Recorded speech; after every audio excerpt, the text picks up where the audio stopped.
Yan, mapagpalang araw po sa ating lahat. Malalaki na yung ating mustasa, kaya ha-harvestin na po natin. Mag-harvest po tayo. At ating ikikilawin. Ayan. Ayan. Kukunin lang po natin yung dahon.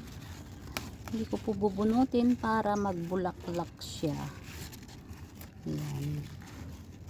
Dahon-dahon lang. Ayan o, diba?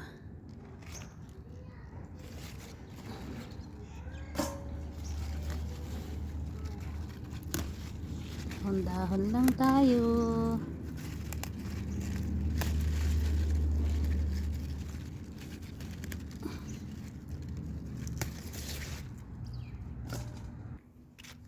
Ayan po yung natira natin. Tinira natin yung puno.